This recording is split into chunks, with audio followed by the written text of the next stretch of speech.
প্রায় ১ বছর পর আমার আম্মু আমার অসুস্থতা দেখতে আসলো আর আমার শাশুড়ি শখের মোরগটা কি তার বেয়ানকে খাওয়াতে পারবে?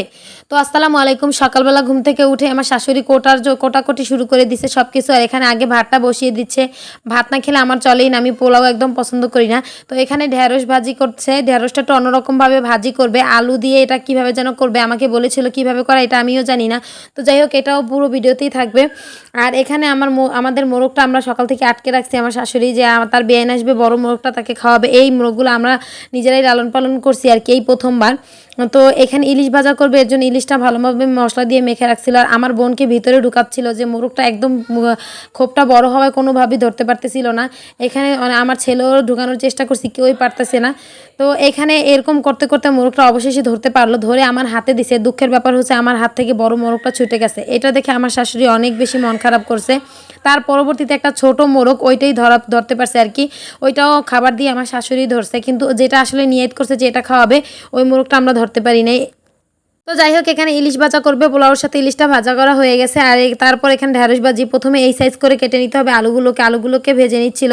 তারপরে এই ঢ্যাঁড়সগুলো এই সাইজ করে এটাকেও আলাদা আলাদাভাবে ভেজে নিল। তারপরে এখানে কষানোর মতো সব ধরনের মশলা দিল। আর এখানে ধনিয়ার গুঁড়া একটু বেশি দিচ্ছে যাতে একটু ঘ্রাণটা বেশি আসে। তারপরে সব ভেজে রাখা এখানে ঢ্যাঁড়স আর আলুগুলোকে দিয়ে দিল। আর এটাকে দিয়ে সুন্দরভাবে কষানো মশলার মধ্যে ভালো মতো আবার কষিয়ে নিতে হবে। নিয়ে এটার মধ্যে যদি আপনার ঢ্যাঁড়সটা একটু মানে শক্ত হয় তাহলে একটু পানি দিবেন, আর না হলে দরকার নাই। তো এইভাবে হালকা একটু দিয়ে হালকা আঁচ দিয়ে এটাকে ভেজে ভেজে নিতে হবে। যেহেতু আলুটা ভাজা করছে এর জন্য হয়ে গেছে এটা আগেই। তো এখানে পোলাও রান্নার জন্য আমার শাশুড়ি সব পোলাওর জন্য দিয়ে দিচ্ছে পেঁয়াজ কুচি টুচি দিয়ে। আমার শাশুড়ির হাতের পোলাও রান্নাটা অনেক বেশি মজার হয়, আমি ভিডিওতে বলেছিলাম। তার পোলাওতে তেল কম হয় কিন্তু পোলাওটা অনেক বেশি ঝরঝরা হয়। এই পোলাওর চালটা একদম দেখেন ঝরঝরা, আগেই ধুয়ে রেখে দিয়েছিল এই পোলাওটা। আর এখানে পোলাও রান্নার পরে সাথে সাথে এখন মুরগিটা জবাই দিয়ে দিবে। মুরগিটা যেহেতু ধরতে একটু দেরি হয়ে গেছে এর জন্য মুরগিটা পরে রান্না করছে আর কি। আগে পোলাও সব রান্নাবান্না আগে শেষ করে নিছে। ওইটা ধরতে যে কী পরিমাণ কষ্ট হয়েছে, তবে তারপরও অবশেষে একটা তো ধরতে পারছে। আমার হাত থেকে ছুটে যাওয়ার পর তো আমার শাশুড়ি অনেক বেশি মন খারাপ করছে যদি এবার তার বেয়ানকে না খাওয়াতে পারে। তো এখানে মুরগিটা ভালোই মাংস হয়েছে মাশাল্লাহ। যেহেতু মোরগ তো আর আমরা তো প্রচুর মানে খাবার দেই, এটা মানে আসে না পালিত মুরগি তারপরও মানে এদিক ওদিক খায় তারপরও খাবার প্রচুর দিতে এলো হয়েছে মাশাল্লাহ। তো এখানে আমার শাশুড়ি দেশি মুরগিটা আমি হাতে মেখে রান্না করতে পছন্দ করি। আমার শাশুড়ি আবার এভাবে কষিয়ে রান্না করলো, মশলা কষিয়ে দিল। আর এভাবে দিলেও কিন্তু আসলে মজা হয়।